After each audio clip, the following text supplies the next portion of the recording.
Alors, bien aimé dans le Seigneur, nous rendons grâce au Seigneur pour sa fidélité, sa bonté et son amour. Soyez les bienvenus dans cette émission biblique. Jésus te parle. Alléluia. Et nous rendons grâce à Dieu pour vos vies et pour tout ce qu'il fait pour vous. Nous sommes là aujourd'hui dans la présence du Saint-Esprit afin de mieux connaître sur lui. Nous allons prier, confier tout entre ses mains.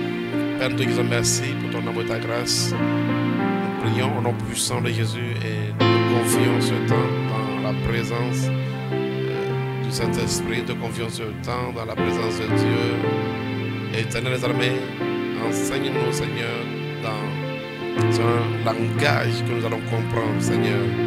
Édifie-nous, ô Seigneur. Instruis-nous par ta parole. Ô Père, merci. Pour Seigneur, ceux qui nous suivent de près comme de loin, touche leur vie, Seigneur, transforme leur vie au nom de Jésus. Père, je prie afin que toute forme de perturbation, toute forme d'attaque contre Seigneur, cette émission, soit renversée violemment au nom de Jésus. Éternel, je te dis merci. Au nom puissant de Jésus-Christ de Nazareth, nous avons prié. Amen. Alléluia. Alors, bienvenue dans le Seigneur. Nous rendons grâce à Dieu pour sa fidélité. Nous bénissons le Seigneur pour sa fidélité. Alors aujourd'hui, le thème c'est le Saint-Esprit. Le Saint-Esprit, mon conseiller. Et j'aimerais nous conseiller de pouvoir vraiment nous abonner. Si vous n'êtes pas encore un abonné à notre page, soyez abonné. Alléluia. Et que la bénédiction du ciel vous accompagne au nom de Jésus. Soyez abonnés. Et vous allez essayer d'appuyer sur la cloche afin de pouvoir recevoir des notifications. Si tu es un abonné que tu n'as pas appuyé sur la cloche, tu peux aussi appuyer sur la cloche afin de recevoir de nous des notifications. Que le Seigneur vous bénisse abondamment au nom suprême de Jésus-Christ de Nazareth. Donc le Saint-Esprit, mon conseiller. Bien aimé dans le Seigneur, ça fait partie d'un enseignement qui est très capital. Vous savez, beaucoup de chrétiens ne savent pas que tout se joue à ce niveau. Tu ne peux pas avoir le Saint-Esprit comme un conseiller dans la vie et jouer. Non. C'est pourquoi chacun de nous, en tant qu'enfant de Dieu, nous devons travailler. Nous devons vraiment tout faire pour que le Saint-Esprit soit effectivement notre conseiller. Que l'Esprit de Dieu devienne effectivement notre conseiller. Et aujourd'hui, l'enseignement va nous aider à voir comment est-ce que l'Esprit de Dieu peut devenir ton conseiller, ton coach de vie. Comment tu peux recevoir le coaching du Saint-Esprit. Donc voilà un peu ce que nous allons donner comme communication cet après-midi. Et vous savez, on reçoit souvent quand on écoute, parce qu'il est écrit que lorsque je l'ai entendu, l'Esprit est entré en moi. Ça c'est Ézéchiel 2.2. Tandis que tu seras en train d'écouter, alors l'Esprit de Dieu deviendra un conseiller effectif pour ta vie au nom puissant de Jésus de Nazareth. Alors, bien aimé dans le Seigneur, nous disons qu'un conseiller, c'est qui? Un conseiller, c'est quelqu'un qui me donne des conseils, des instructions utiles pour la bonne conduite. Quelqu'un qui me donne des conseils, qui me donne des instructions par rapport à la bonne conduite pour me conduire dans ma destinée. Le conseiller est un sage qui me conduit sur le chemin de la sagesse. Le conseiller est un sage qui me conduit sur le chemin de la sagesse. Et nous allons essayer de définir un peu conseil aussi. À ce niveau, je vais utiliser un peu le dictionnaire pour définir conseil. Vous allez voir ce que le dictionnaire dit sur conseil. Un conseil, c'est quoi? C'est quoi un conseil? C'est un avis. On dit avis, indication donnée à quelqu'un. Avis, indication donnée à quelqu'un par quelqu'un d'autre pour le diriger. Avis, indication donnée à quelqu'un d'autre pour le diriger dans sa conduite, dans ses actes. On parle de recommandation. Ouais, donc le conseil, c'est quoi? C'est un avis, une indication donnée à quelqu'un par quelqu'un d'autre. Quand on parle d'un conseil, donc c'est un avis, ok? Avis, indication donnée à quelqu'un d'autre pour le diriger dans sa conduite. Donc quand nous disons que le Saint-Esprit est mon conseiller, ça veut dire que c'est le Saint-Esprit qui nous dirige dans notre conduite. Le Saint-Esprit devient ton conseiller lorsque c'est lui qui te dirige dans ta conduite.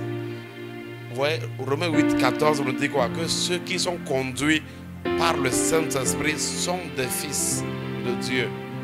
Donc ça dit quoi? Ceux qui sont conseillés par le Saint-Esprit. On traduit ce verset comme ça. Que ceux qui sont coachés par le Saint-Esprit sont les fils de Dieu. Cela veut dire quoi? Cela veut dire que le Saint-Esprit est le coach des fils de Dieu.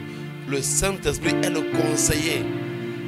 C'est lui qui conseille les fils de Dieu. Si tu es un fils de Dieu, tu dois être quelqu'un de conseillable. Ouais, tout à l'heure, nous allons en venir quand on parle de l'esprit de conseil. Est-ce que vous comprenez? Quand on parle de l'esprit de conseil, recevoir l'esprit de conseil, avoir l'esprit de conseil, donc ce n'est pas être conseillé, non. Parce qu'on dit le conseil, c'est quand quelqu'un reçoit un avis de quelqu'un d'autre pour le diriger. Donc quand on dit que quelqu'un a l'esprit de conseil, c'est cette personne qui a cette capacité d'écoute. Une personne qu'on peut corriger, qu'on peut instruire. Quelqu'un qui a la faculté de recevoir des instructions. Cette personne-là, on dit que cette personne a l'esprit de conseil. Nous allons voir un peu, je vais aller dans le détail, je vais aller un peu en profondeur devant. Alors bien dans le Seigneur, donc le Saint-Esprit doit être notre conseiller. La Bible parle du consolateur. Le consolateur. Jésus a parlé du Saint-Esprit. Quand on va dans Jean 14, Jean 15, Jésus a dit beaucoup de choses sur le Saint-Esprit en tant que le consolateur, le paraclet, la personne que Dieu a placée à nos côtés, la personne qui est avec nous pour faire quoi? Pour nous conseiller, pour nous instruire, pour nous conduire. Alléluia. Comme nous approchons de la Pentecôte, je pense que nous irons encore plus dans des profondeurs. Durant ce mois quand même, nous parlerons beaucoup du Saint-Esprit. Et bien évidemment dans le Seigneur, j'aimerais vraiment qu'il soit connecté, qu'il soit câblé pour beaucoup recevoir de lui. Alléluia. Parce que le Saint-Esprit ne peut pas être ton conseiller et tu vas échouer.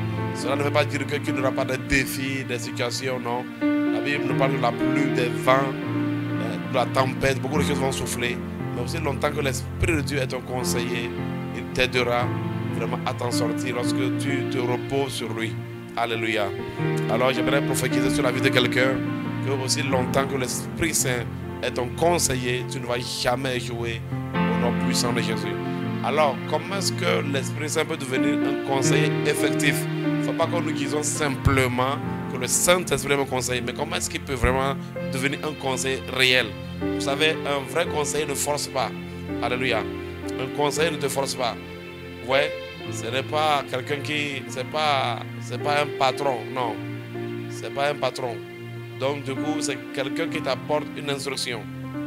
Et effectivement, le Saint-Esprit, il est notre patron, il est notre Dieu, mais il opère dans la dimension de conseil. C'est ce que nous voulons voir aujourd'hui en tant que conseiller. Il parle, il ne va pas aller te forcer pour faire. Mais si tu comprends avec qui tu as affaire, qui il est, alors tu sauras que ce qu'il te dit est sérieux et que tu dois prendre cela en compte. C'est pourquoi il est écrit dans la parole de Dieu, ne sois pas sage à tes propres yeux. Alléluia. Ne sois pas sage à tes propres yeux. J'aimerais qu'on puisse lire quelques versets sur les conseils. Prenez Proverbe 19, verset 20. Alléluia. J'espère que la technique va nous aider à pouvoir lire cela. Proverbe 19, verset 20. Allons-y rapidement. Alors, sois connecté vraiment. On dit écoute les conseils et reçois l'instruction, afin que tu sois sage dans la suite de ta vie. Écoute les conseils et reçois l'instruction, afin que tu sois sage dans la suite de ta vie. Donc ça veut dire que si le Saint-Esprit est mon conseiller, je vais devenir quelqu'un de sage. Ouais, je vais devenir quelqu'un de sage. Si je reçois l'instruction du Saint-Esprit, je vais acquérir la sagesse. Prenez avec moi Proverbe 20, verset 18.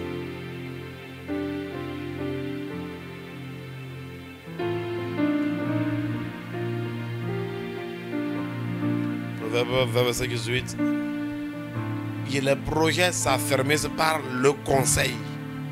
Les projets s'affermissent par le conseil. Fais la guerre avec prudence. Alléluia. On dit les projets s'affermissent par le conseil. Est-ce que tu peux me chercher une autre version? Est-ce que c'est possible d'avoir par exemple la version BFC par exemple? Mais ici déjà on nous montre que les projets s'affermissent par le conseil. Donc si nous voulons vraiment que nos projets s'affermissent, nous devons vraiment associer la personne du Saint-Esprit. Alléluia. On dit grâce à de bons conseils, on réalise ces projets. Alléluia. Donc pourquoi est-ce que parfois les projets échouent? Pourquoi est-ce que beaucoup échouent dans leurs projets? Parce qu'ils n'ont pas de bons conseils. Si tu n'as pas de bons conseils, tu vas échouer. Mais vous allez voir, il y a des gens parfois qui ne font pas une évaluation. C'est-à-dire souvent qui doivent évaluer. C'est pourquoi dans cette émission, si peut-être je parlerai de qui peut te conseiller, qui peut être un conseiller. Parce qu'il y a des gens, quand tu vois des gens qu'ils choisissent même comme leur conseiller, c'est très triste. Quand tu vas choisir un conseiller, quelqu'un que tu aimes qui te dise ce que tu veux entendre, tu vas aller choisir quelqu'un d'immature dans un domaine comme conseiller, tu vas aller choisir quelqu'un qui ne se retrouve pas comme conseiller. C'est compliqué en fait. C'est compliqué. Par exemple, dans le domaine de l'ingénierie, il y a des ingénieurs qu'on appelle les ingénieurs conseils. Et ce n'est pas n'importe quel type d'ingénieur. Et ce n'est pas un ingénieur de 2 ans ou bien 3 ans. Non. Il y a des années vraiment d'expérience. Ce sont des experts. C'est-à-dire qu'on t'évalue. On va voir les années d'expertise.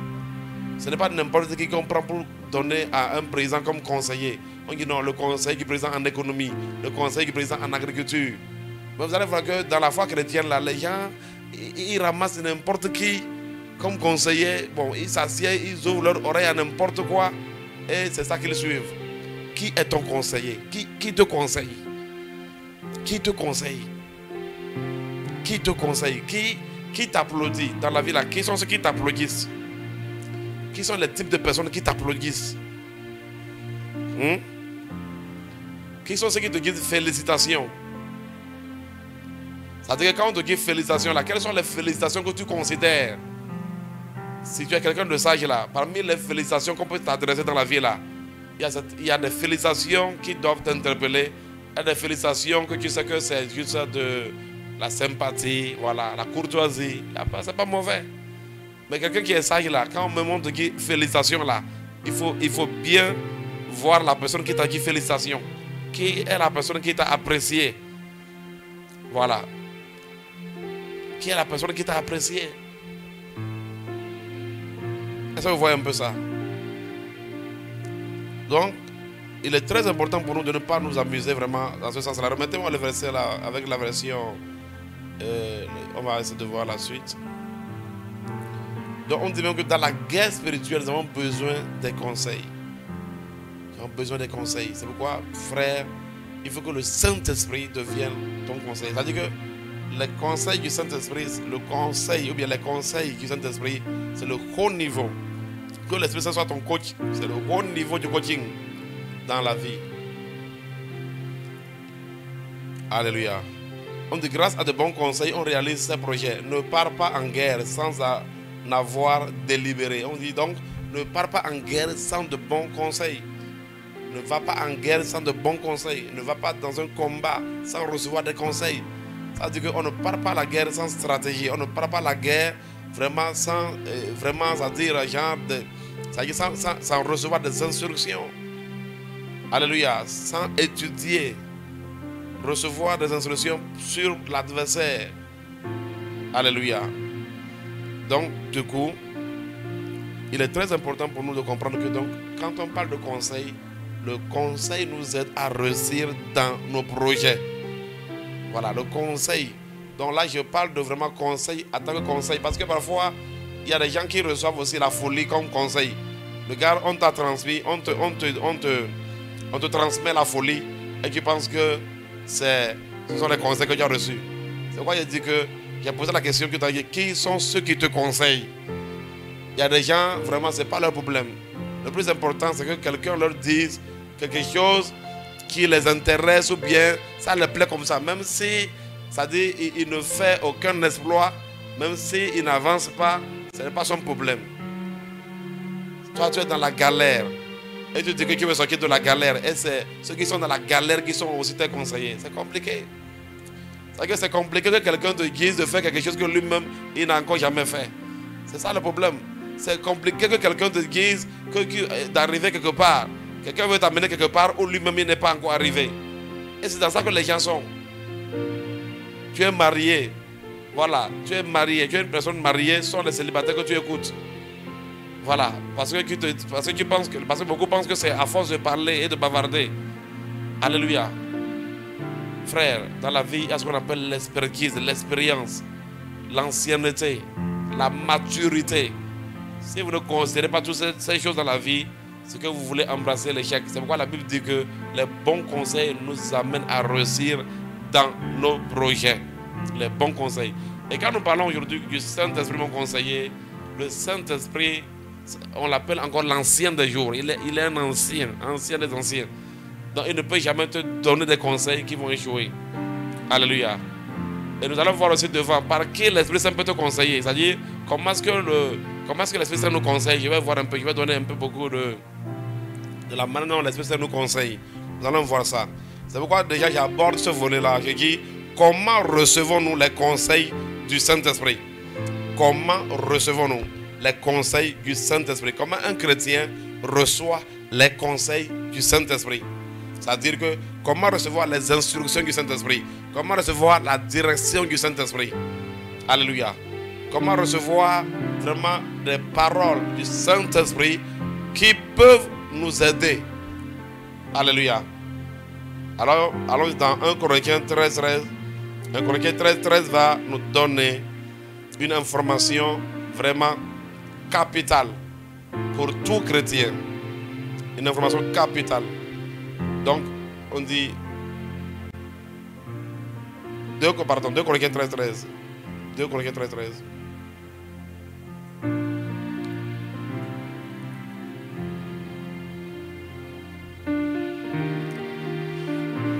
Que la grâce du Seigneur Jésus-Christ, l'amour de Dieu et la communication du Saint-Esprit soient avec tous. Donc j'aimerais que tu me donnes aussi la version BFC de ça. C'est encore plus, je pense que ça doit donner beaucoup plus au niveau de la communication. Il doit parler de communion sûrement. Voilà. Donc je veux que les gens comprennent un peu ce côté. Que la grâce du Seigneur Jésus-Christ, l'amour de Dieu le Père et la communion du Saint-Esprit soient avec vous. Ce qu'on dit ici là, on dit soit avec vous. Ce sont des choses qui doivent être toujours avec nous. Et on nous dit que quoi? On nous dit que nous avons besoin de la communion du Saint-Esprit. Donc quand on parle de communion, vous voyez en grec là on parle de koinonia. Koinonia en grec. Les Anglais parlent de fellowship. Donc ça dit que c'est une intimité. C'est comme on dit que l'intimité du Saint-Esprit, que l'amitié du Saint-Esprit. Alléluia.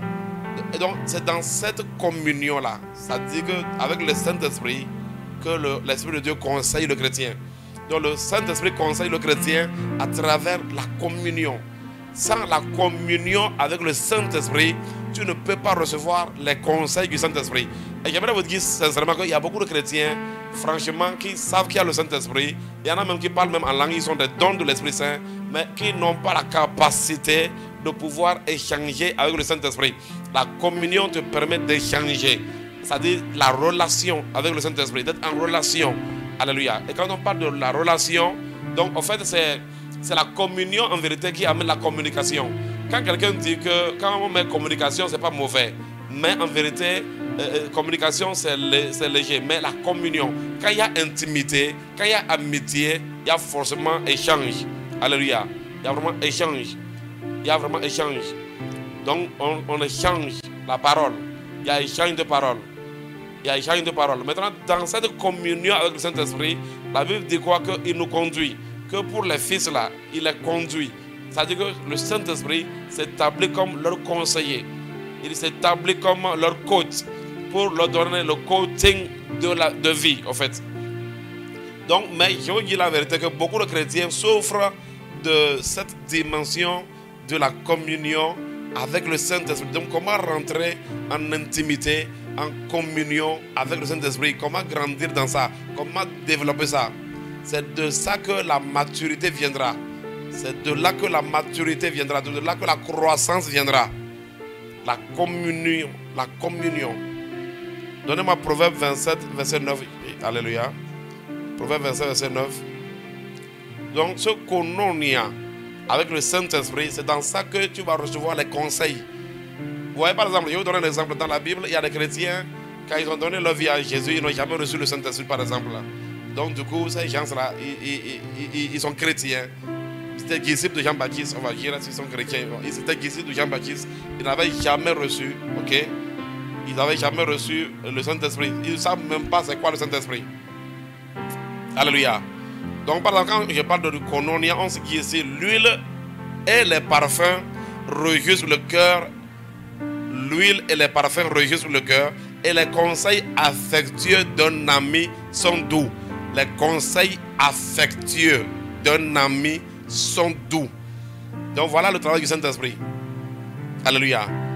Voilà le travail du Saint-Esprit.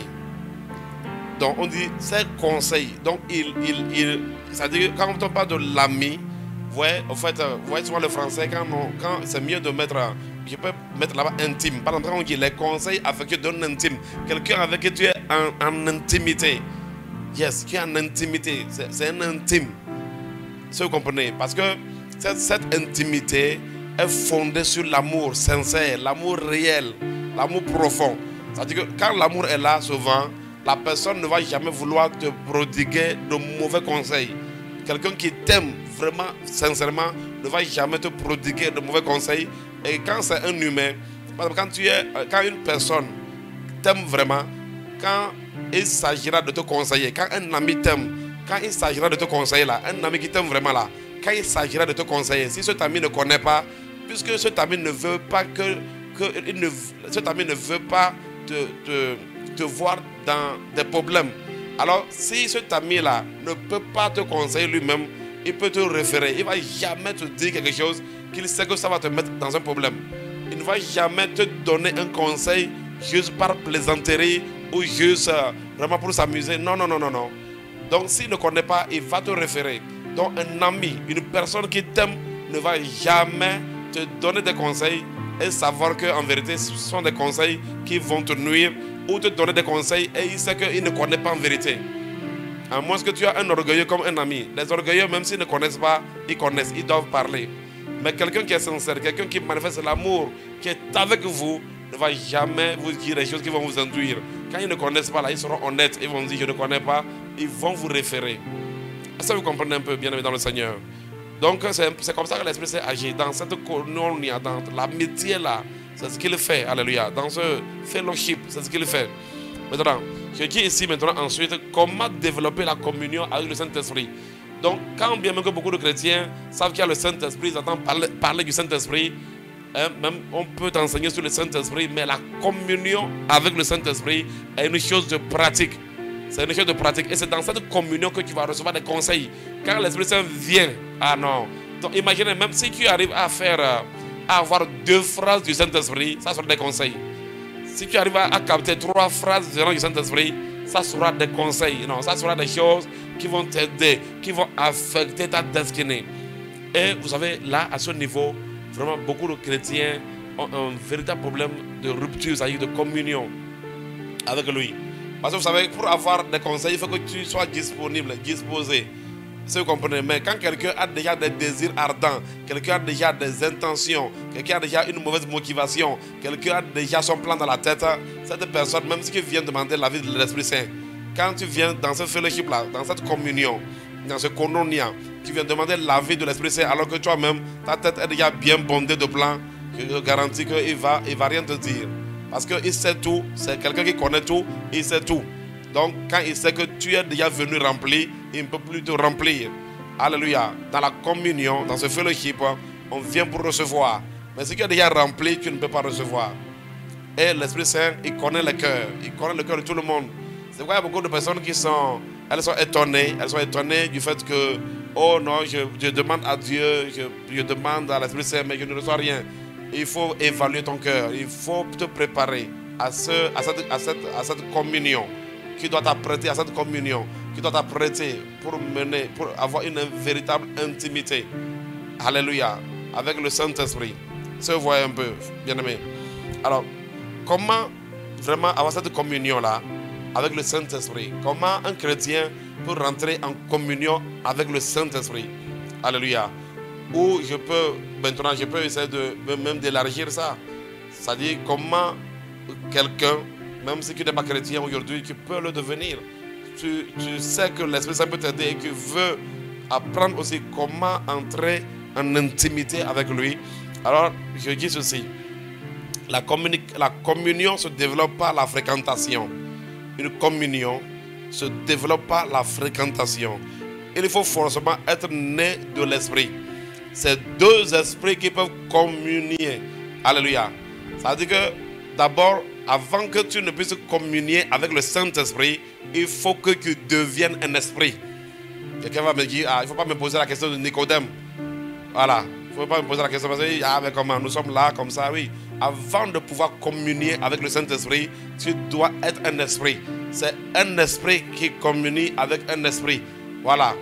Donc, même quand on parle de la communication, jusqu'à présent, c'est un esprit qui communique avec un esprit. Alléluia. Donc, du coup, avant que tu ne puisses communiquer avec le Saint-Esprit, il faut que tu sois un esprit. Et pour être un esprit, Dieu nous offre cela à travers la nouvelle naissance en Jésus-Christ. Si tu apprends à donner ta vie à Jésus, si tu apprends à donner ta vie à Jésus, si tu ouvres ton cœur au Seigneur pour le recevoir dans ta vie, et si tu veux le faire, tu peux entrer en communication et tu peux nous écrire et nous allons t'aider à pouvoir devenir un esprit. Alléluia. Donc regardez ce qu'il est écrit ici. Dans Jean 3, verset 6, il est écrit: ce qui est né de la chair est chair, ce qui est né de l'esprit est esprit. Donc il faut que tu puisses naître de l'esprit. Ce qui est né de l'esprit qui devient un esprit. Yes. Les gens peuvent te voir comme ça, mais tu es un esprit en mouvement. Beaucoup de chrétiens ne se voient pas comme des esprits. En tant que chrétien, laisse-moi te dire la vérité, que si tu ne peux pas te voir comme un esprit, il y a un véritable problème avec toi. Ça, je vous dis la vérité. Ça, je vous dis la vérité, parce que vous voyez, on a cette conscience-là de notre côté humain. Si vous comprenez, mais nous sommes 100% humains et nous sommes aussi 100% divins. 100% humains par le fait que nous sommes nés, alléluia, dans ce monde, à travers nos parents biologiques. Ils nous ont donné vraiment ce corps-là. Est-ce que vous comprenez? Mais maintenant, quand tu donnes ta vie à Jésus-Christ, là, Dieu va faire quoi? Il va te régénérer. Il va te donner un esprit nouveau. Alléluia. Il y aura ton esprit va subir ce qu'on appelle, et qu'on appelle c'est-à-dire il y aura une métamorphose. Il y a un mot qui est en train de m'échapper. Alléluia. Donc Dieu va te donner un esprit. Alléluia. La Bible dit que à ceux qui l'ont reçu, Jean 1 verset 12, on dit à ceux qui croient en son nom, on leur a donné le pouvoir de devenir enfants de Dieu. On va leur montrer comment ils sont nés. Ils ne sont pas nés de la chair, ils ne sont pas nés du sang, mais ils sont nés de Dieu. Or Dieu est un esprit. Donc ils sont nés de l'esprit. Ça vous comprenez? On dit non du sang, nés de la volonté de la chair, nés de la volonté de l'homme. Donc ça dit que quelqu'un qui est né de nouveau, quand tu donnes ta vie à Jésus, tu subis une nouvelle naissance spirituelle. Une nouvelle naissance. Tu es né en esprit et tu deviens un esprit. Alléluia. L'esprit de Dieu entre en toi. Donc, c'est pour dire que c'est un esprit qui communique avec un esprit. Et en tant que chrétien, il est très important qu'un chrétien là, il puisse se considérer comme un esprit. Ça, je vous dis la vérité. Considère-toi comme un esprit. Tu es plus esprit que charnel. Mais vous savez, tout est lié au concept. La Bible dit qu'il te sera fait selon ce que tu crois. Mais nous regardons beaucoup plus dans notre côté charnel, dans notre côté vraiment, nous voyons plus notre corps. Nous entretenons plus notre corps et nous ne comprenons pas que nous sommes aussi esprit et que notre côté esprit est plus que notre côté physique. Si je prends un exemple, par exemple, quand on parle de l'homme tripartite, déjà, on parle de l'âme, on parle de l'esprit, on parle du corps, vous allez voir que quoi? Donc ça dit que 2/3 de l'homme est esprit. 2/3 de l'homme est esprit. Et quand tu viens à Jésus-Christ, alors il amène ton esprit né de nouveau. Il amène la nouvelle naissance. Il te donne l'esprit divin. L'esprit divin entre en toi. Quand tu viens à Jésus, l'esprit divin entre en toi. Et ça fait que le chrétien, il est 100% homme et il est aussi 100% divin. Alléluia. Donc, pour que tu puisses communiquer avec le Saint-Esprit, faire ce fellowship, cette communion, il faut d'abord que tu viennes comme un esprit. Tu dois être un esprit. Tu dois venir comme un esprit. Si tu n'as pas cette mentalité-là, tu ne peux pas. C'est pourquoi quand on parle de l'Esprit Saint, c'est vraiment quelque chose d'extraordinaire pour beaucoup de chrétiens. Ah, ça c'est quoi? Le Saint-Esprit fait comment? Je vais échanger avec lui comment? C'est que cette conscience que tu as un esprit va t'aider en beaucoup de choses. Va te faire comprendre que Dieu est partout avec toi, dans ta chambre à coucher, dans ta toilette, quand tu es seul. La conscience du fait que tu es un esprit. Cette conscience aussi de comprendre que cette conscience de la communion, cette conscience de l'intimité avec l'Esprit de Dieu va te faire comprendre, de savoir que même si personne n'est là, le Saint-Esprit est là. Un chrétien né de nouveau doit comprendre ça. Partout où tu parles, tout ce que tu racontes, il est là, il est présent. Il est présent. Il est présent. Et ce qui veut développer une amitié avec le Saint-Esprit, comme je le dis, qu'une relation se bâtit, il est très important que quand tu veux développer une amitié, tu considères aussi vraiment ce que ton ami aime. En tant que chrétien, tu dois considérer qu'est-ce que l'Esprit Saint aime. Beaucoup d'enfants de Dieu, ils te racontent, ils parlent du Saint-Esprit, mais ils s'en foutent. Qu'est-ce que l'Esprit Saint aime, ils n'aiment pas, ce n'est pas leur problème. Écoutez-moi bien, si vous voulez développer une amitié comme ça, ça ne marchera pas. Parce que ouais, les relations se construisent. Beaucoup de personnes ne savent pas ça. Les relations se construisent. Il y a les relations d'amitié, les relations de frères, les relations de père-fils. Tout cela se construit. Tout cela se construit. Et ça dépend de quelle relation vous voulez construire. Alléluia. Tu ne peux pas dire à quelqu'un qu'il est ton frère alors que tu construis avec lui une relation de camarade. Est-ce que vous comprenez? Donc ce n'est pas ce que tu dis qui compte, mais tes actions. Ce qui me dit que je suis ton frère, c'est à travers ta communion que je saurai si j'ai vraiment la place de frère pour toi. C'est pourquoi il y a des gens avec qui vous devez revoir vos relations avec des gens. C'est très important. Vous devez revoir votre relation parce que quelqu'un que toi tu prends comme un frère, mais lui te prend comme un camarade, ce qui est sûr, tu vas avoir des problèmes. Tu vas avoir des problèmes. Quelqu'un que toi tu prends comme un fils, mais qui te prend comme, il ne sait pas, juste un frère, il y aura un problème. Donc c'est pourquoi les relations se construisent et il faut que dans chaque communion, on puisse comprendre c'est la communion autour de quel type de relation. Donc ce qui dit que tu es en relation avec le Saint-Esprit, vous savez, lui, il a beaucoup de facettes avec nous. Il est le père, il est l'ami, il est le frère. Ok, il est celui qui t'aime. C'est-à-dire, dans cette relation, il a beaucoup de choses. Alléluia. Mais dans la communion avec le Saint-Esprit, on doit savoir que l'Esprit Saint n'est pas notre fils, c'est notre créateur. Alléluia. Il est Dieu. Il n'est pas notre fils. C'est pourquoi c'est lui qui donne conseil. C'est pas nous qui devons conseiller l'Esprit Saint. Mais je vous dis la vérité, il y a beaucoup de chrétiens, c'est eux qui conseillent l'Esprit Saint. Beaucoup de chrétiens conseillent le Saint-Esprit. Ça, je vous dis, hein. Ils conseillent le Saint-Esprit. Quelqu'un va dire, mais lui, là, qu'est-ce qu'il raconte? Ne t'inquiète pas. C'est-à-dire, médite bien ta vie, évalue ta vie et tu sauras que tu as déjà conseillé l'Esprit Saint à beaucoup de reprises. Et à chaque fois que c'est toi qui es devant lui, il est derrière, toi-même tu vas subir le sort aussi. Alléluia. Alors, bien dans le Seigneur, donc il est très important de considérer dans une relation aussi, si vous voulez bâtir de bonnes relations, vous devez considérer l'autre. Vous ne pouvez pas juste bâtir une relation autour de vous. Attention. C'est-à-dire, si vous voulez construire une relation d'intimité avec le Saint-Esprit, cela nécessite que tu puisses aussi voir qu'est-ce qu'il aime, qu'est-ce qu'il n'aime pas. Mais ce qui dit que tu veux bâtir une relation avec le Saint-Esprit et tu ne tiens pas compte de ce qu'il aime et de ce qu'il n'aime pas, ça ne marchera pas. Et ça, c'est le problème de beaucoup de chrétiens. Ça ne marchera pas pour toi. Tu dois bientôt renseigner. Alléluia. C'est pourquoi, par la grâce de Dieu, aujourd'hui, je suis en train de parler de l'Esprit Saint comme conseiller. Mais par la grâce de Dieu, en évoluant, nous allons beaucoup plus parler de lui afin que beaucoup plus puissent le connaître davantage. Tu dois connaître le Saint-Esprit, savoir qui il est. Si tu négliges de savoir qui il est, en tout cas, tu vas subir aussi les conséquences. Tu vas voir les résultats. Tu verras les résultats. La parole déclare, approchez-vous de Dieu et il s'approchera de vous. À ce niveau-là, Dieu veut nous montrer un peu la dimension de l'intimité. Ça veut dire que ce qui fait un pas, il fait un pas. Ce qui fait deux pas, il fait deux pas. Donc ça veut dire que à toi de savoir, de considérer vraiment quelles sont les choses que l'Esprit Saint aime, quelles sont les choses que l'Esprit Saint n'aime pas. Parce que dans toute relation, il y a l'élément, il y a la personne, il ne sait pas comment il veut dire. Il y a la personne de référence. C'est-à-dire que si tout à l'heure, si toi tu perds la relation avec le Saint-Esprit, celui qui aura des problèmes, ce n'est pas l'Esprit Saint.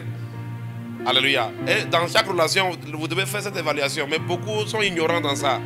Dans chaque relation même que Dieu nous donne là, on doit l'évaluer. Il y a des relations là, quand tu perds là, quand tu perds cette relation, en vérité, c'est toi qui deviens victime. C'est toi qui as des problèmes. C'est toi qui as des problèmes. Donc, dans cette relation-là, c'est à nous de ne pas perdre la communion avec lui.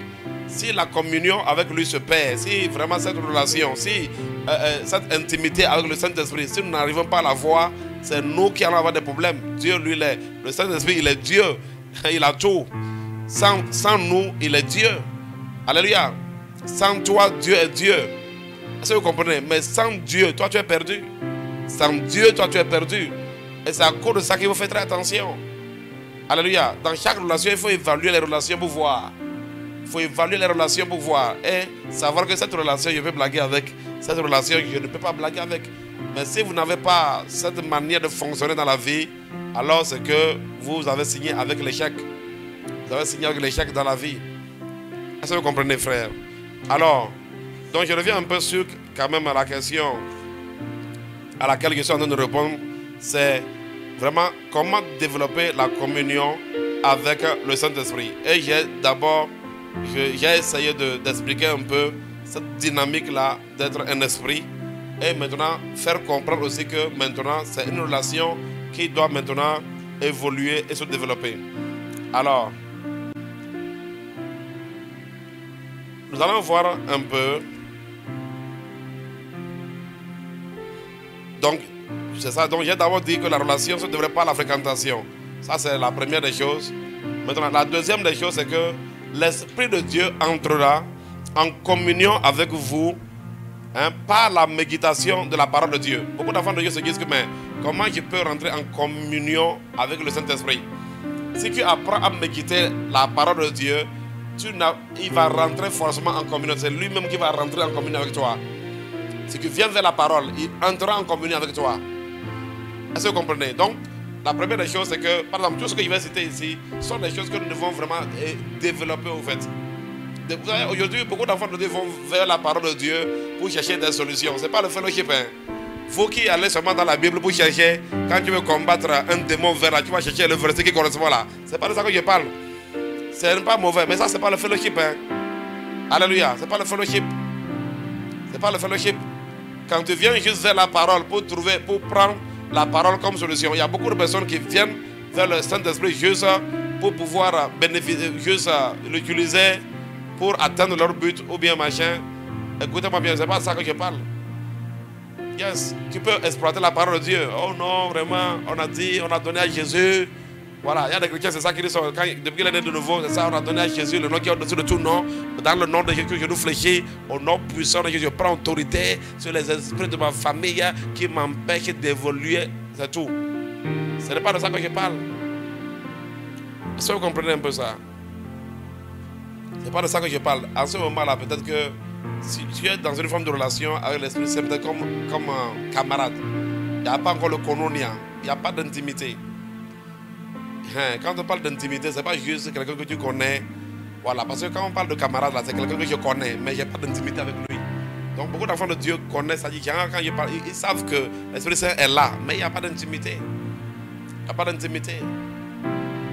Il y en a eux aussi, eux ils apprennent à commander au Saint-Esprit. Ils disent non, je vais commander au Saint-Esprit. Voilà, il n'y a pas d'intimité. Eux ils font la commande. Voilà, que l'Esprit Saint suivre ça ou pas, ce n'est pas leur problème. Mais eux, ils savent comment il faut commander. Donc, ce n'est pas ça. Donc, j'explique ici que l'Esprit de Dieu entrera en communion avec vous à travers la parole. Maintenant, avec moi, Psaume 1, verset 1 à 13. Psaume 1, verset 1 à 13. Vous allez voir souvent quand les enfants de Dieu aujourd'hui voient les thèmes comme ça, ce n'est pas leur problème. Ce n'est pas leur problème. Or, ça peut faire partie des choses qui sont tellement importantes et capitales pour la vie chrétienne. Psaume 1, verset 1. Il dit, heureux l'homme qui ne marche pas selon les conseils des méchants, qui ne s'arrête pas sur la voie des pécheurs et qui ne s'assied pas en compagnie des moqueurs, mais qui trouve son plaisir dans la loi de l'Éternel et qui la médite jour et nuit. On dit, il est comme un arbre planté près d'un courant d'eau. Ce courant d'eau-là, c'est le Saint-Esprit. Jésus a dit que si quelqu'un croit en moi, que les fleuves d'eau vive vont couler de son sein. Donc ça veut dire que quelqu'un qui médite la parole de Dieu jour et nuit, cette personne est en train de faire quoi? C'est-à-dire que quand tu médites, dès que tu rentres dans la méditation de la parole, pour vraiment comprendre la parole pour ta vie, comprendre la parole pour changer, comprendre la parole pour avoir une vie transformée. C'est comme la Bible dit ceci, et que ne vous conformez pas au siècle présent, mais que soyez métanoïa, soyez transformés par le renouvellement de l'intelligence. Est-ce que vous comprenez? Cela se produit à travers quoi? À travers la méditation. Quand un chrétien se met à méditer la parole de Dieu, afin que cette parole puisse lui apporter vraiment un changement, puisse l'aider à connaître Dieu. Cette personne-là veut connaître Dieu. Cette personne-là veut vraiment connaître les choses sur le royaume de Dieu. Cette personne-là a soif vraiment de comprendre le royaume de Dieu, de comprendre les choses spirituelles.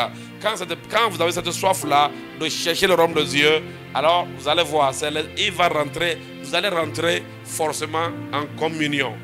Yes, vous allez rentrer en communion. Il y aura des informations que vous allez recevoir. Vous allez penser que ce sont des informations qui viennent de votre pensée, mais non.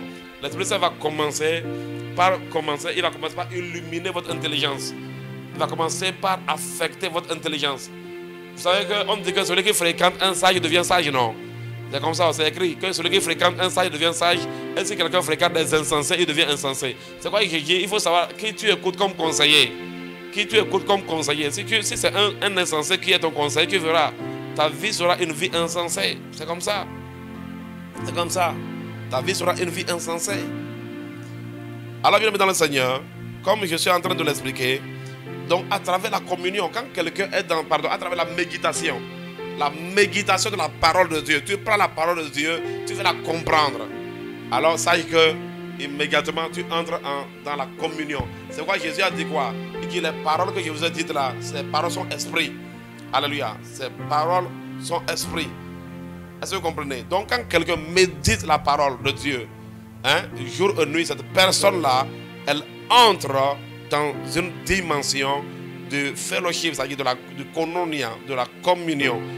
C'est-à-dire que si ton cœur est disposé et que c'est sincère, tu vas commencer par recevoir, entendre une voix intérieure dans ton cœur qui va te dire que ce que tu lis là, c'est vrai, il faut appliquer ça.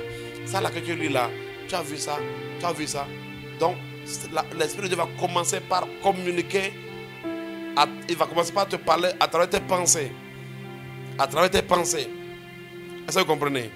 Donc, mais cela ne peut que venir que quand quelqu'un s'applique. C'est pourquoi on dit que quand quelqu'un, remets-moi le verset 3, c'est vraiment formidable. Malé, bro, chataka, la balé. C'est vraiment formidable. On dit, il est comme un arbre. Alléluia. Il est comme un arbre planté près d'un courant d'eau. Ça veut dire que la personne qui médite la parole jour et nuit est comme. Ça veut dire que quand tu médites la parole, quand tu viens vers la parole pour comprendre, pour connaître Dieu, connaître le royaume de Dieu, tu veux un changement dans ta vie. Tu veux vraiment être à l'image de Dieu. Tu veux vraiment faire la volonté de Dieu. Dès que tu es dans la dimension de la méditation de la parole, alors on dit que tu deviens comme un arbre planté près d'un courant d'eau. Alléluia. Ce courant d'eau-là, c'est le Saint-Esprit. Ce courant d'eau dont on vous parle ici, c'est le Saint-Esprit. Et on dit maintenant, quand cette personne-là, il est comme un courant d'eau planté, il est comme un arbre planté près d'un courant d'eau qui donne son fruit en sa saison et dont le feuillage ne se flétrit point. Tout ce qu'il fait lui réussit. Voyez non, pourquoi? Parce que ce courant d'eau qui est le Saint-Esprit lui amène, c'est-à-dire les arbres se nourrissent à travers l'eau. C'est-à-dire que cet arbre-là va commencer par tirer ses éléments, sa nutrition. Elle commence par... Elle est affectée par l'eau. Est-ce que vous comprenez? Donc on dit que cette personne-là, vraiment, on dit tout ce que cette personne fait va le réussir. Pourquoi? Parce que le Saint-Esprit est son conseiller. L'Esprit de Dieu ne peut pas être ton conseiller et tu vas échouer. Ce n'est pas possible. C'est pourquoi, enfants de Dieu, bien aimés dans le Seigneur, nous devons nous investir. Nous devons nous investir. Alléluia. C'est-à-dire, nous ne soyons pas des enfants de Dieu circonstanciels. Refusons les circonstances. Refusons d'être des chrétiens circonstanciels. Des chrétiens d'événements. Des chrétiens, on m'a fait ceci. Des chrétiens, on m'a fait cela. Parce que quand on dit quoi? C'est-à-dire, à chaque fois que tu bouges parce que tu entends des humains, chaque fois que tu bouges, parce que tu vois des humains, tu ne peux pas marcher avec le Saint-Esprit. Alléluia. Cela va t'affecter et va conduire à l'échec. Parce que toute décision qu'un enfant de Dieu va prendre en dehors de Dieu, lui-même, il verra les résultats. On dit ce qui est chair, ce qui est esprit, est esprit. La parole déclare que ne vous y trompez pas. Ce qu'un homme aura semé, il va le moissonner. Donc celui qui sème pour sa chair va moissonner la corruption. Toute décision toute décision qui est charnelle, ça va amener la corruption. C'est-à-dire, ça va amener, le désastre, ça va te nuire, ça va t'affecter. C'est pourquoi tout enfant de Dieu, bien aimé dans le Seigneur, nous devons, c'est-à-dire, en vérité, je crois qu'en tant que chrétien, nous devons vraiment appliquer notre vie vraiment à communier avec le Saint-Esprit. Communier avec le Saint-Esprit doit être vraiment notre quotidien. C'est-à-dire, ça doit être le plus grand désir. C'est-à-dire, je sais pas, ça doit être le plus haut niveau de notre désir. Être en communion avec lui. Quand les gens disent, par exemple, quand on dit être dans la présence de Dieu, je vais vous donner un exemple. Par exemple, quand nous parlons d'être dans la présence de Dieu, quand quelqu'un dit j'aime la présence de Dieu, mon frère, aimer la présence de Dieu, quelle est l'essence de la présence de Dieu? La communion avec le Saint-Esprit est l'essence de la présence de Dieu. Je ne sais pas comment je peux expliquer ça en fait. Quelle est l'importance de la présence de Dieu? Être dans la présence de Dieu, il ne s'agit pas juste de l'atmosphère. Ce n'est pas juste l'atmosphère. Alléluia. Il ne faut pas voir la présence de Dieu juste comme l'atmosphère. Mais quand tu es dans la présence de Dieu, c'est pour faire quoi? C'est pour le koinonia. C'est pour la communion. Sinon, être juste dans la présence de Dieu, je désire la présence. Tu désires la présence de Dieu. Pourquoi? Tu désires la présence de Dieu. Donc, ça dit l'essence même, c'est-à-dire l'importance même ou la valeur même de la présence de Dieu, c'est cette communion. Alléluia.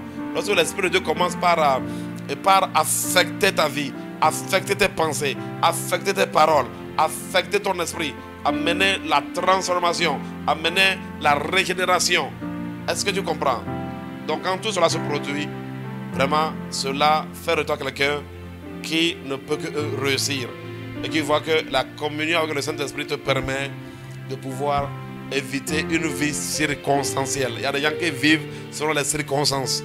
Ils vivent selon ce que leurs yeux voient et selon ce que leurs yeux entendent. Je vais te poser une question. Tu t'es réveillé ce matin. Qu'est-ce qui te fait vivre? C'est-à-dire, qu'est-ce qui te fait tenir? Quelles sont tes émotions? Qu'est-ce qui te parcourt la tête? De quoi tu dépends? De quoi as-tu peur? Qu'est-ce que tu crains?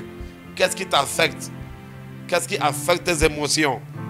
Écoute-moi bien, le Saint-Esprit ne peut jamais nous affecter négativement. Vous savez, je vais vous donner un conseil. Quand vous voyez que vous êtes dans l'angoisse, vous êtes dans la peur, vous êtes dans l'amertume, cela veut dire que vous commencez par recevoir d'une source qui n'est pas le Saint-Esprit. Quand vous voyez dans le trouble là, le Saint-Esprit non. Au contraire, sa présence amène une forme de paix.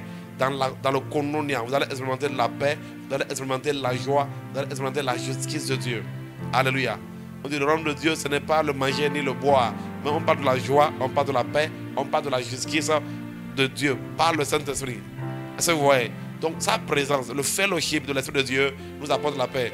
Je prie aujourd'hui, alléluia, que notre communion avec le Saint-Esprit puisse s'agrandir au nom puissant de Jésus. Vous savez, quand la communion avec l'Esprit s'est élevée, je vous garantis, la Bible dit que, on dit que le Saint-Esprit, c'est-à-dire, notre cœur est gardé, alléluia, dans la paix. Il garde notre cœur dans la paix. Et c'est ce que Jésus avait. Et il pouvait dormir au milieu de la tempête, il pouvait dormir.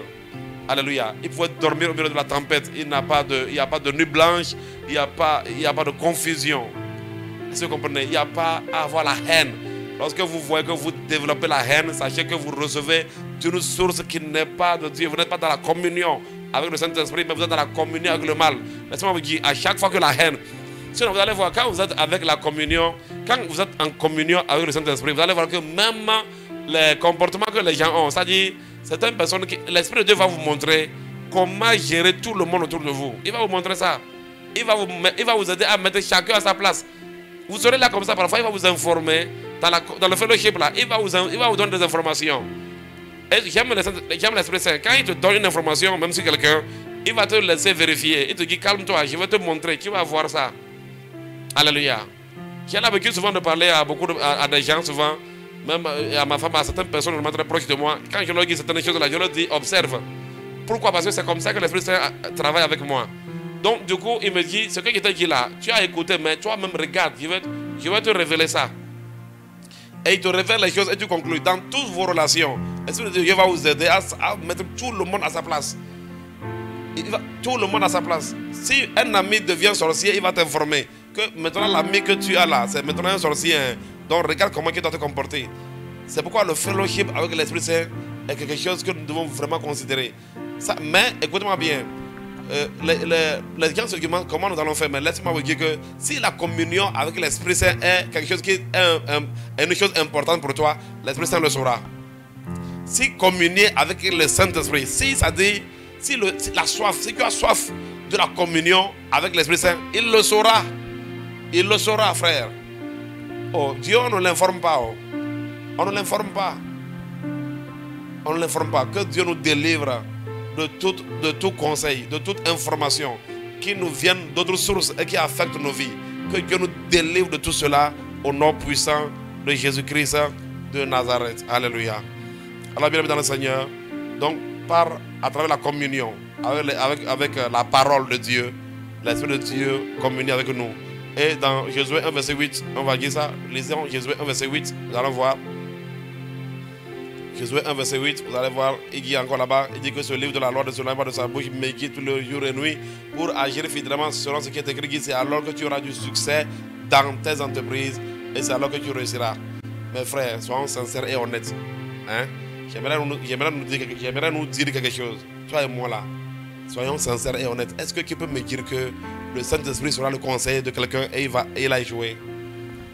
Tous les chrétiens qui me suivent là, est-ce que vous pouvez affirmer que l'Esprit Saint est le conseiller de quelqu'un et la personne échoue? Hein? Que l'Esprit Saint a conseillé la personne et que la personne a suivi qu'il a échoué. Honnêtement, si tu es chrétien et que tu es audacieux, que tu peux écrire ça, écris que l'Esprit Saint peut conseiller quelqu'un. La personne va suivre ça et elle va échouer. C'est pas possible. Mais donc, j'aimerais que vous puissiez savoir que la plupart du temps, dans nos échecs là, c'est parce que nous n'avons pas suivi les conseils. Le coach, le Saint-Esprit qui est notre coach là, on ne l'a pas suivi, on ne l'a pas écouté. Vous savez, parfois, dans notre relation avec l'Esprit Saint, il faut qu'on s'évalue. Si tu veux grandir dans cette relation-là, qui doit t'évaluer? Qui doit pouvoir t'évaluer? Et savoir que, franchement, moi aussi, je suis un têtu. Oh, Père miséricorde. Parfois, même quand tu viens vers le Saint-Esprit là, tu confesses ta têtutesse, tu confesses ton orgueil avant vraiment de lui parler et que vous puissiez reprendre la relation. Non, disons la vérité, toi et moi. Est-ce que toi, tu peux me dire que le Saint-Esprit a conseillé quelqu'un et la personne a échoué? Peut-être que si tu as trouvé ça dans un verset biblique, ou bien si tu as trouvé ça dans un livre là, informe-moi. Après l'émission, écris-moi. Écris-moi. Soyons honnêtes, soyons très sincères avec nous-mêmes. C'est pourquoi je nous dis qu'il est très important pour nous de faire de cela, de la communion avec le Saint-Esprit, notre investigation. Mais il faut voir aujourd'hui là, nous aimons chercher la parole seulement pour notre bien. Ah vraiment, je vais réussir les affaires, quels sont les versets? Ah vraiment, je vais réussir dans mon mariage, quels sont les versets? Tout ça, c'est pas mauvais, mais quelle est la motivation? Parce que ceux qui regardent seulement, c'est pourquoi parfois finalement les gens même passent de côté. Parce que pour que tu puisses réussir, ce n'est pas seulement parce que je suis en problème, je vais chercher des versets juste pour un temps. Non, mais nous parlons d'une affaire de vie. Nous parlons de vie. De faire de la méditation, de la parole de Dieu, sa vie, c'est-à-dire son quotidien, son mode de vie. Alléluia. Alors, comment est-ce que l'Esprit Saint peut aussi entrer en communion avec nous? Comment nous pouvons communier avec le Saint-Esprit? Seulement à travers la prière. Comment rentrer en communion avec le Saint-Esprit? À travers la prière. La prière. Vous savez que prière, c'est parler avec Dieu. Même en Matthieu 7,7, je ne vais pas aller trop loin dans ça. Matthieu 7,7 déjà, la prière. On dit demander et on vous donnera. Mais vous allez voir que ici, là, les gens ne savent pas quand on dit demander, on vous donnera. Par exemple, là, il y a aussi demander, là, il y a demander des conseils. Alléluia. C'est-à-dire que si tu veux avoir l'Esprit Saint pour te diriger, il y a la manière aussi de demander. Mais là encore, comme je dis, là, les gens savent seulement demander. En fait, les gens se comportent envers Dieu juste pas comme des fils, mais comme des enfants. Voilà. Et Dieu, lui, il n'y a pas de problème. Comme je dis, vous savez, un enfant n'a pas c'est-à-dire, comment je vais expliquer ça? C'est-à-dire, pas de recevoir, écouter. Un bébé là, c'est compliqué de lui dire il va faire ceci, il va le faire. C'est compliqué. Le bébé, tu ne fais que lui donner. S'il dit lait, tu lui donnes ça. Tu lui donnes ce dont il a besoin, et puis bon, c'est bon. Mais dans le fellowship, c'est quelque chose de tellement puissant, terrible, qui nous permet d'accomplir notre destinée avec lui. Il a dit demandez, on vous donnera. Alléluia. Tu peux par la vie de prière, communier avec lui. Quand nous parlons de prière, nous avons aussi quoi? Prier, par exemple, louer le Seigneur, adorer le Seigneur, tout cela rentre dans la prière. Ça, vous comprenez? Mais il y a même l'offrande, nos offrandes, tout cela fait partie de la prière. Donc, du coup, alors, comme je le dis, donc à travers la prière, et par exemple, là, il y a une simplicité dans cette dynamique de prière avec le Saint-Esprit que c'est de lui poser des questions. Il faut simplement lui poser des questions. Saint-Esprit, alléluia. Ça dit que tu sais que quand Jésus-Christ est parti, il nous a laissé le Saint-Esprit. Donc tu lui poses la question, Saint-Esprit, je veux comprendre ceci. Oh Père, je veux comprendre ceci là. Voilà. Parce que même si tu pries, tu demandes au Père, au nom de Jésus, c'est le Saint-Esprit qui va t'informer. Parfois tu peux parler à l'Esprit de Dieu. Oh Saint-Esprit, j'aimerais comprendre ceci. Esprit de Dieu, aide-moi. Esprit de Dieu, soutiens-moi. Esprit de Dieu, ceci, cela. Voilà. Donc la simplicité. Il y en a qui vont te dire que quand je fais ça, je n'entends rien. Mais il faut persévérer, il faut continuer. Il faut continuer. Vous me chercherez, vous me trouverez si vous me cherchez de tout votre cœur. Comme je vous dis là, c'est pourquoi beaucoup n'arrivent pas à rentrer dans l'intimité, c'est que l'Esprit Saint va évaluer votre cœur. Suivez-moi bien. Parce que vous savez, l'intime, quand on parle des intimes là, hein, quand les gens sont amoureux, vous avez déjà vu les amoureux. Imaginez, ça dit quelqu'un, par exemple, qui fait bisou à une personne, à sa femme. Par exemple, je prends l'exemple dans le mariage. Si quelqu'un, par exemple, là, est en train de faire bisou à sa femme et ses pensées sont en France. Toi, tu es au Bénin ici, tu fais bisou à ta femme et tes pensées sont en France. Tu n'es pas, ça dit que ton cœur n'est pas là, ça dit que ton cœur n'est pas impliqué. Et c'est ce que beaucoup de chrétiens veulent faire avec le Saint-Esprit. La vérité est que vous ne pouvez pas vraiment entrer en communion avec lui sans que votre cœur ne soit impliqué. Je vous dis, sans que votre cœur ne soit impliqué. Et si vous rentrez en communion avec lui, vous le saurez. Et les résultats vont vous prouver que vous avez trouvé cette communion. Alléluia. Il faut s'évaluer. Quand tu te mets sur le chemin de la communion avec le Saint-Esprit, apprends à t'évaluer. Apprends à t'évaluer. J'aime beaucoup de chrétiens là. Tu vois des chrétiens qui disent Dieu m'a dit, Dieu m'a dit. Il y a des gens qui te disent que Dieu t'a dit, Dieu lui a dit, Dieu lui a dit, Dieu m'a dit, Dieu m'a dit, Dieu m'a dit. Sauf que quand tu vas évaluer dans tout ça là, et tu vas évaluer les résultats de son Dieu m'a dit, c'est vraiment très lamentable. Ce n'est même pas qu'il y a un pourcentage qui donne, un pourcentage qui ne donne pas. Non, c'est vraiment lamentable. C'est ça le problème. Il faut pouvoir t'évaluer dans la communion même avec le Saint-Esprit. Ton fellowship avec le Saint-Esprit n'a rien à voir même avec Dieu m'a dit. C'est-à-dire toi-même là, dans cette communion, ce fellowship là, tu dois pouvoir t'évaluer. Vous me chercherez, vous me trouverez si vous me cherchez de tout votre cœur. Beaucoup viennent vers Dieu, mais le problème c'est leur cœur. Parce que c'est dans le cœur qu'il va te parler. C'est dans ton cœur. Il va te parler dans ton cœur. C'est pourquoi il est écrit dans la parole de Dieu. Il dit garde ton cœur. Garde ton cœur. Parce que de ton cœur viennent les sources de la vie. Il dit que les sources de la vie viennent du cœur. Quand il parle des sources de la vie, il parle de quoi? Des résultats de ce fellowship. C'est-à-dire ce que l'Esprit de Dieu amène à ton esprit humain. C'est-à-dire je voudrais un peu utiliser le mot anglais quand il parle d'impartation. C'est-à-dire, par exemple, l'affectation, ce que l'Esprit de Dieu va affecter à ton esprit. Ouais, il dit garde ton cœur plus que toute autre chose. Alléluia. Mais nous gardons notre argent plus que tout. Mais lui dit garde ton cœur. Alléluia. Qu'est-ce que tu gardes plus que tout? On dit garde ton cœur plus que toute autre chose. Car de lui viennent les sources de la vie. Donc tant que tu viens dans cette koinonia-là, quand tu viens dans cette koinonia sans que ton cœur ne soit impliqué vraiment et que le Seigneur n'est pas dedans, tu peux ne pas recevoir. Mais si tu viens d'un cœur sincère, tu viens d'un cœur assoiffé, c'est-à-dire si tu viens vers l'Esprit de Dieu comme, c'est-à-dire genre c'est mon seul recours. Il y en a qui viennent vers le Saint-Esprit, mais ils savent qu'ils ont un plan B. Laisse-moi vous dire, quand tu viens vers l'Esprit Saint et tu as des plans B, ça ne donnera pas. C'est un gars très jaloux. Hein? L'Esprit Saint est jaloux. Il est Dieu, il est jaloux. Tu viens, tu parles, mais oh Seigneur, je vais savoir vraiment si je dois aller en France. Alors que toi-même, tu sais que tu as un plan B dans cette affaire-là. Tu sais que tu as un plan B. Tu as les yeux sur quelque chose. Tout cela, il est aussi au courant. C'est pourquoi on parle de se dépouiller. On dit de dépouiller nos cœurs. Il faut venir étant dépouillé. Il faut venir les mains vides. Afin que Dieu puisse remplir nos mains. Il faut venir le cœur disposé, assoiffé, vide, pour que ce cœur soit rempli. Alléluia. Je prie au nom puissant de Jésus que ta communion avec le Saint-Esprit puisse aller dans des profondeurs, dans une dimension très élevée. au nom puissant de Jésus. Écoutez-moi bien, plus notre dimension de communion avec le Saint-Esprit est élevée, plus nos résultats dans la vie seront des résultats merveilleux. Alléluia. Je vous assure, nous chrétiens là, je vous dis, nous chrétiens, ce pourquoi nous avons de sérieux problèmes, cela vient de notre communion avec le Saint-Esprit. Beaucoup de choses nous arrivent pas à cause de notre niveau d'intimité, de communion. Je vous assure. Je vous assure. Yes. Beaucoup de choses nous arrivent.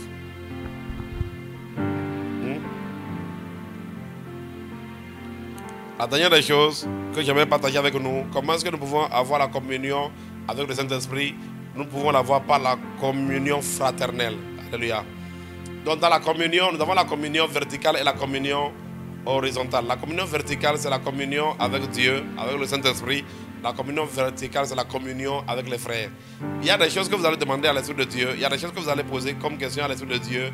Il va vous envoyer vers des gens de référence. Là maintenant, on dit que le Saint-Esprit est notre conseiller, mais l'Esprit de Dieu a aussi des gens qu'il a établis comme conseillers dans le corps du Christ. Des gens qui peuvent faire office de conseiller. C'est-à-dire que c'est des gens qui ont mûri avec l'Esprit. Alléluia. Si je peux, un conseiller spirituel, c'est quelqu'un que je vais dire que, quand on dit conseil spirituel, la personne a mûri avec le Saint, avec l'Esprit de Dieu. C'est quelqu'un qui a mûri. C'est-à-dire que, genre, vous avez l'expertise quand vous commencez par fréquenter. C'est-à-dire quand tu fréquentes, c'est-à-dire quand tu, par exemple, tu étudies l'ingénierie. Est-ce que tu comprends? Et tu, vraiment, c'est-à-dire, tu étudies ça et tu fais des années. Hein, tu fais des travaux, tu acquiers l'expérience. On parle d'un expert. Donc il y a beaucoup, à force de fréquenter l'Esprit Saint, ils ont vraiment l'expertise. Et les gens comme ça, l'Esprit de Dieu aussi peut te référer à ces gens. Alléluia. Dans le corps du Christ, pour des conseils, il va te référer. Je ne parle pas de quelqu'un à qui tu vas lui demander un conseil et il ne peut même pas te trouver un verset. Il n'a même pas d'argument. Je ne parle pas de ça. Alléluia. Je ne parle pas de ça. Je vais juste donner un peu, je vais juste faire un peu, donner une illustration. Il ne s'agit pas seulement juste de donner un verset aussi, tout ça là, mais je vais juste illustrer quand je dis ça, pour dire qu'il y a des ABC même, pour dire que quelqu'un est un conseiller. Est-ce que vous comprenez? Donc du coup, parfois, Dieu va utiliser des hommes, c'est ça la communion fraternelle. Il va utiliser des gens, des aînés, des pères, pour nous conseiller. Est-ce que vous comprenez? Il va utiliser des pères, parce que tu ne peux pas être conseillé par un immature. Tu ne peux pas être conseillé par un immature. Tu dois être conseillé par quelqu'un qui est au-dessus de toi. Est-ce que vous comprenez? La personne qui te conseille, il faut voir. Tu ne peux pas être conseillé par un immature. Non. Non. Tu ne peux pas demander conseil à quelqu'un hein, c'est-à-dire qui est un immature. Non. Donc du coup, à travers la communion fraternelle, donc à travers des gens, je vais vous donner un exemple. Par exemple, dans Acte 9, le Seigneur a rencontré Paul sur la route de Damas, mais il lui a dit d'aller voir les gens pour qu'ils soient conseillés. Est-ce que vous comprenez? Donc du coup, parfois même dans votre communion avec le Saint-Esprit, l'Esprit de Dieu même peut vous référer des gens. Tu peux poser une question à l'Esprit Saint et il va amener quelqu'un dans ta pensée ou bien il va mettre quelqu'un sur ton cœur qui va lui demander. C'est comme ça, il fait ça aussi. Pourquoi? Parce que cette personne-là est une personne qui est mûre. Cette personne a marché avec l'Esprit de Dieu et a une forme de maturité, a des choses. Parce que vous savez, ça sera très difficile à quelqu'un d'avoir une discussion de 6 heures, c'est-à-dire affilée. Je ne sais pas, dans le koinonia, dans les chants avec le Saint-Esprit, ça sera compliqué que certaines informations sur une certaine durée soient communiquées par lui. Mais les gens qu'il a apprêtés, qui ont marché avec lui, qui sont mûrs, ces gens-là peuvent échanger avec toi pendant 2 heures et t'expliquer des choses. Alléluia. Qui ont leur valeur dans notre royaume et qui vont t'aider pour ta destinée. Prenez avec moi Acte 9, verset 3 à 6. Donc tu dois savoir aussi que l'Esprit Saint conseille les gens par d'autres personnes. Il peut te conseiller par d'autres personnes. Tu peux recevoir peut-être une prophétie temporaire sur ton mariage venant de quelqu'un peut-être qui est né de nouveau aujourd'hui, qui donne une prophétie. Mais là encore, il faut aller voir même quelqu'un qui est un expert. Parce qu'on dit d'évaluer les prophéties. Alléluia, on dit d'évaluer les prophéties. Sinon, peut-être quelqu'un peut te donner une prophétie comme ça. Mais en termes de quelqu'un qui peut te coacher et te suivre dans ta maille chrétienne, il faut forcément vraiment des gens qui sont des aînés. qui ont une profondeur, qui ont une forme de maturité, qui peuvent t'amener quelque part. Mais là encore, beaucoup de personnes ne savent pas ça et ils exposent leur cœur à n'importe quoi. Tu peux voir même parfois des églises, tu peux voir une église où le pasteur va se laisser diriger par quelqu'un, un nouveau converti, ou un chrétien, quelqu'un qui n'a même pas les ABC de la foi, parce que la personne donne des prophéties. Et c'est comme ça que beaucoup d'églises ont chaviré. Beaucoup d'églises ont chaviré. Est-ce que vous comprenez? Parce que quelqu'un qui donne des prophéties et qui est immature va vous faire, vous allez rentrer dans un trou facilement. C'est pourquoi la Bible dit quoi? La Bible dit que il ne faut pas empêcher de prophétiser, mais il dit quoi? La Bible dit de... quel est le mot même approprié là? Voilà, on parle d'examiner. On parle d'examiner. Toutes les prophéties doivent être examinées. Toute prophétie doit être examinée. Ça là, je vous dis. Je vous dis. Oui, toute prophétie doit être examinée. Est-ce que vous savez même que les gens prophétisent par rapport à leur niveau de foi? Par exemple, quand un nouveau, quelqu'un qui est un peureux, c'est pourquoi il y a une vérité. En termes de prophétie, là, il faut bien regarder la vie même de la personne qui prophétise. Hein. Quand quelqu'un te donne des révélations, là, il faut regarder sa vie. Quelle est la vie de la personne? Si vous ne regardez pas tout ça, là, je peux vous garantir que, bon, peut-être qu'un jour j'y reviendrai. On ne peut pas tout faire aujourd'hui. En tout cas, je suis en train de rentrer dans quelque chose, mais je vais y revenir. Faites attention, quelqu'un que tu vois qui donne des révélations, mais qui est quelqu'un qui est dans des commérages, dans une vie, il faut faire attention. Faites attention. Donc, ne méprisez pas les prophéties, mais examinez quoi? Allons-y, examinez toutes choses, retenez ce qui est bon. Alléluia. Donc faites attention des conseils qui viennent genre de la prophétie. Je parle ici de quelqu'un qui va te conseiller parce que la personne là a sa racine, la personne a les profondeurs de la parole. Parce qu'aucune prophétie ne dépasse la parole de Dieu. Je parle de quelqu'un qui a la maîtrise de la parole de Dieu, c'est-à-dire qui est un ancien, c'est-à-dire qui est mûr, qui est établi dans la foi. Et cette personne-là, il faut voir sa vie, il faut voir son témoignage. Quelqu'un que tu dis que tu veux voir quelqu'un pour te conseiller. Toi, tu dis que tu es pasteur et que tu veux faire le ministère. Tu veux un conseil pour le ministère. Et tu vas aller voir quelqu'un qui n'a même pas un seul disciple. C'est à lui que tu veux demander un conseil. C'est compliqué. C'est compliqué. La personne à qui tu veux demander conseil, il faut bien regarder la personne. Parce que vous savez, dans la vie, là, il y a des conseillers. Par exemple, là où tu es là aujourd'hui, il y a des gens que ceux qui veulent les prendre pour conseiller, ils ne sont pas proches de toi. Mais il y a des gens que Dieu va laisser proches de toi. Il y a des gens qui sont autour de toi. Donc ça dit que des gens à qui tu as accès là, parmi eux là, quand tu veux quelque chose là, il faut bien regarder les résultats. Il faut bien regarder. Quelqu'un veut te donner des conseils. Oh, je vais te conseiller en implantation d'église. Parce qu'on lui a fait juste un cours d'implantation d'église. C'est pas ça. Il faut regarder la personne, même, elle a implanté combien d'églises. Toi, tu veux me donner conseil en implantation d'église. C'est bon. Tu as implanté combien d'églises? Commençons par là. Bon, mon frère, j'ai implanté 0 église. Alors, je te remercie. C'est pas... Les gens ne s'amusent pas. Dans le monde, là, on ne s'amuse pas. Quand on parle de conseiller, là. Alléluia. Quand on parle de conseiller, ou bien on parle d'expert, ils ne s'amusent pas. C'est dans la vie chrétienne que tu vas voir ça. C'est dans la vie chrétienne que tu vas voir qu'un pasteur se lève et va demander à quelqu'un qui donne des prophéties. Le pasteur se lève, il pose des questions sur l'implantation d'église. Et après tout, quand la personne tombe, elle est étonnée. Oh non, mais toi, tu t'attends à quoi? Quand on parle de l'expérience et la maturité, c'est des gens qui ont été cuisinés.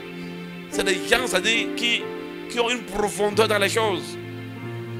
Alléluia. Et je suis sûr que l'Esprit Saint ne peut pas référer n'importe qui à n'importe... Non, il ne peut pas référer n'importe qui. Je vais vous donner un simple exemple. Prenez avec moi Acte 9, verset 3 à 6. Vous allez voir, Dieu va envoyer vers Acte 9, verset 3 à 6. Allons-y rapidement. On dit, comme il était en chemin et qu'il s'approchait de Damas, tout à coup, une lumière venant du ciel resplendit autour de lui. Il tomba par terre et il entendit une voix qui lui disait, Saul, Saul, pourquoi me persécutes-tu? Et il répondit, qui es-tu, Seigneur? Et le Seigneur dit, je suis Jésus que tu persécutes. Il te sera Dieu de regember contre les aiguillons. Tremblant, elle saisit d'effroi et dit, Seigneur, que veux-tu que je fasse? Et le Seigneur lui dit, lève-toi, entre dans la ville et on te dira ce que tu dois faire. Parce que, ouais, le Seigneur lui a dit, va, entre dans la ville. Bon, maintenant vous allez voir que Dieu va envoyer maintenant Ananias. Ananias, c'est pas n'importe qui. C'est pas n'importe qui. Il va envoyer Ananias vers lui pour pouvoir lui imposer les mains et lui prodiguer des conseils. Alléluia. Ouais. Il lui dit, entre dans la ville, on te dira ce que tu dois faire. j'ai dit quoi? On a dit qu'un conseil là, on parle de conseil lorsque quelqu'un dit à quelqu'un d'autre ce qu'il doit faire. C'est comme on le disait, va dans la ville, on va te conseiller. Et pour faire ça, Dieu prend des humains. Et pourtant lui-même il est là, il pouvait parler. Alléluia. C'est à cause de ça que beaucoup d'orgueilleux ont de grands problèmes dans le corps de Christ aujourd'hui. Et les gens sont étonnés que soit leur vie est sur place, soit ils font Dieu sur place des années sur des années. Et malgré ça, là, les gens sont... Les orgueilleux, il n'y en a pas de... C'est-à-dire que, je sais pas quoi, il n'y en a pas de plus grand espérant comme un orgueilleux. Le gars est dans son orgueil et il espère que non. En tout cas, Dieu va faire. Il va faire aujourd'hui, il va faire demain, il va faire. Alors qu'il y a quelqu'un juste à côté de lui, à qui il peut se référer. Est-ce que vous comprenez? Ah non, personne ne peut me dire ce que je dois faire. Personne ne peut me dire ce que je dois faire. Il y a des gens aussi qui vont voir le Seigneur disposer toute l'arsenal nécessaire pour les aider dans leur destinée. Ils n'en veulent pas. Parce qu'ils ont un véritable défi de correction. Ils ne sont pas des gens qu'on peut corriger. Ils ne sont pas des gens qu'on peut corriger. Vous savez, lorsque vous ne marchez pas sur la voie du Saint-Esprit, lorsque vous ne marchez pas dans la volonté de Dieu, vous êtes considéré comme un rebelle. Et vous savez, la rébellion est considérée comme la sorcellerie. Ah oui? Ah oui? Alors bien dans le Seigneur, faites attention. Ok? Prenez avec moi 2 Pierre verset 1 à 21. Comment est-ce que l'Esprit Saint peut nous donner des conseils dans la communion fraternelle? Il peut aussi nous donner des conseils dans la communion fraternelle à travers les prédications. Donc quand on parle de la communion avec le Saint-Esprit, comment ça peut se faire? Ça peut se faire à travers un message. C'est quoi beaucoup de personnes, lorsqu'ils s'exposent au message, rentrent en intimité avec le Seigneur. Ils reçoivent. Tu peux être en train d'écouter un message sur la foi et tu seras étonné que tu vas recevoir une orientation sur... peut-être que tu es un mécanicien. Tu es un mécanicien. L'orateur ne même pas en train de parler de mécanique. Il parle de la foi. Mais en écoutant l'orateur, tu seras étonné que tu serais en train d'entendre autre chose. C'est comme ça. Alléluia. Dans la communion, dans le message que les gens donnent, tu peux entrer en intimité avec le Saint-Esprit. Alléluia. Lorsque tu communies avec les frères, il y a un jour quelqu'un venu vers moi. La personne était assise. Je suis sorti comme ça, je suis rentré dans la chambre, je suis ressorti. Et la personne me dit que non, que tu as dit que tu vas prier pour moi. J'ai dit comment ça? Il me dit non, tu viens de dire que tu vas prier pour moi. Qu'il a entendu, j'ai dit que je vais prier pour lui. Non, je n'ai jamais dit ça. Je n'ai jamais dit que je vais prier pour toi. Ça, c'est des choses qui peuvent arriver dans le fellowship. Dans le fellowship, c'est-à-dire que quand Dieu, dans la communion fraternelle, c'est des choses qui peuvent arriver. Dans la communion fraternelle, quand quelqu'un, un frère, est en train de prêcher la parole de Dieu, toi tu es en train d'écouter. Donc d'abord même le message qu'il donne sur la foi, l'Esprit de Dieu va te communier à travers ça. Mais il peut aller au-delà de ça, même commencer par te parler de tes enfants, alors que toi tu écoutes un message de la foi. Alléluia. Donc, mettez-moi 2 Pierre 1 verset 21. Alors rapidement, je vais clôturer tout à l'heure avec un autre verset. Pendant que je suis en train de faire cet enseignement-là, l'Esprit de Dieu va te communiquer beaucoup de choses à travers ça. Il dit, car ce n'est pas une volonté d'homme qu'une prophétie a jamais été apportée, mais c'est poussé par, donc c'est la deuxième phrase qui m'intéresse, il dit, mais c'est poussé par le Saint-Esprit que des hommes ont parlé de la part de Dieu.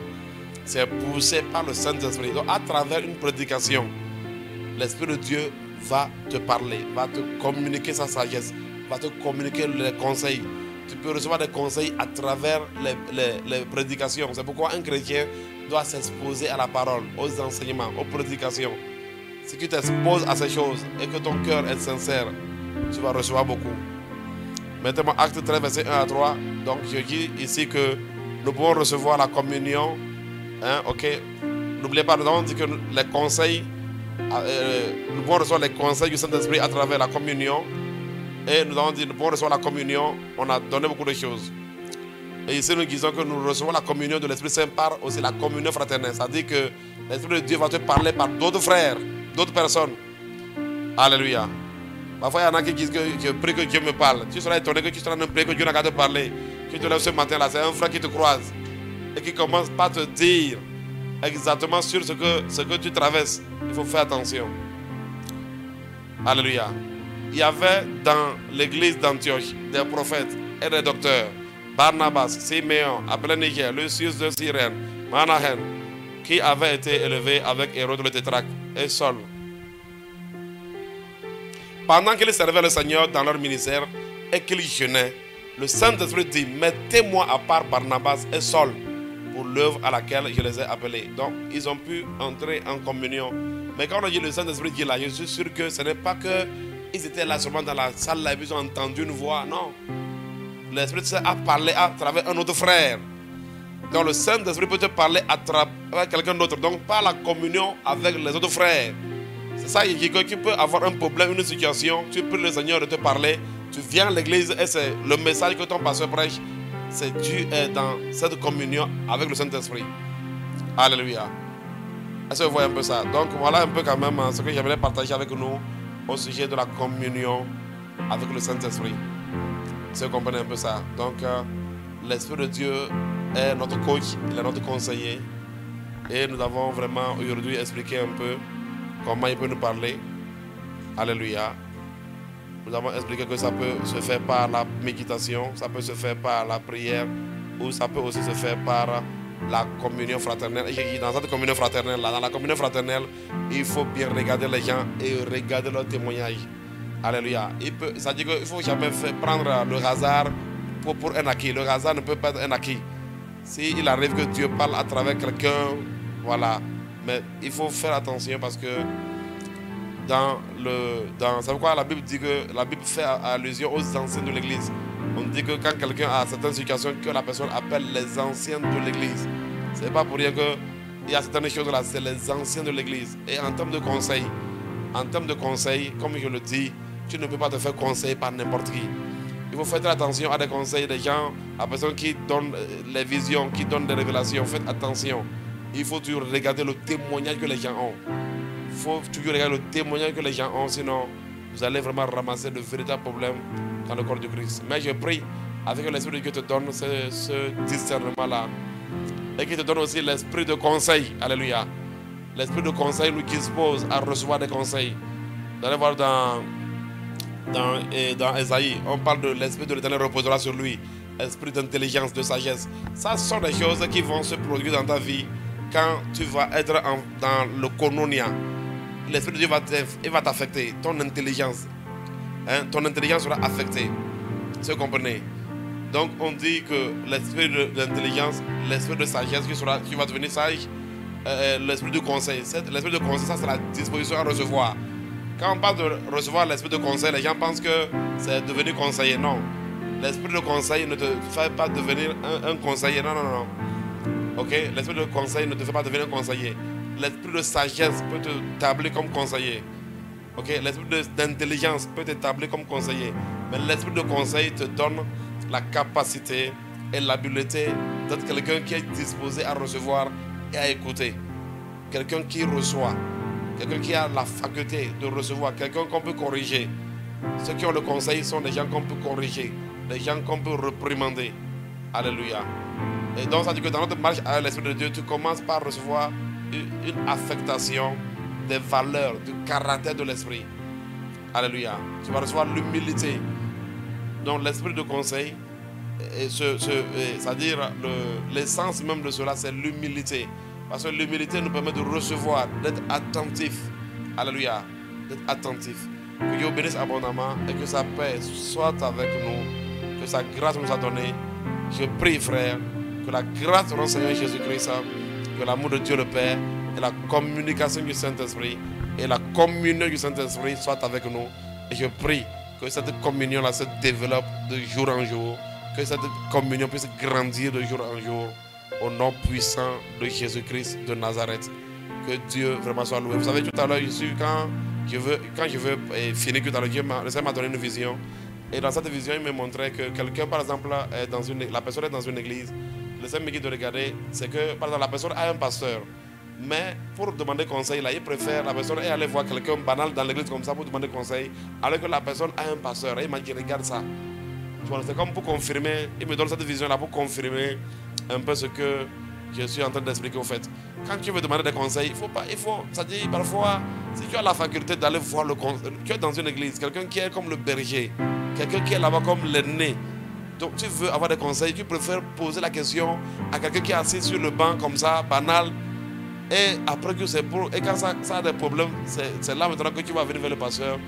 Faisons vraiment très attention. Alléluia. Je dis merci au Saint-Esprit. Saint-Esprit, merci, merci, merci. Merci Saint-Esprit, que toute la gloire te revienne. Nous prions que tu puisses nous aider, Seigneur. Aide-nous, aide-nous, aide-nous, aide-nous, aide-nous, Seigneur. Et nous voulons aussi grandir dans cette communion. Seigneur, je veux grandir dans la communion avec toi. Si tu es là, tu me reçois et que si tu es là, tu es connecté, j'aimerais que tu puisses prier. Prie, prie. Vraiment, peut-être que tu as un niveau dans la communion avec le Seigneur, mais vraiment, prie pour demander un niveau très élevé de la communion avec le Seigneur. Cela est très très important. Il y a des gens, tu vas voir que sur 10 choses qu'ils ont dit qu'ils ont reçues chez Dieu, sur 10 choses qu'ils ont dit qu'ils ont reçues de Dieu, tu vas trouver que c'est peut-être un seul qui est vrai. Donc du coup, il est très important que la communion puisse se développer, que cette communion se développe au nom puissant de Jésus. Malekato, Shiprata, Lekate, Père de Dieu, merci. Reçois la gloire et l'honneur. Au nom puissant de Jésus de Nazareth, nous avons prié. Soyez bénis. Shalom, shalom.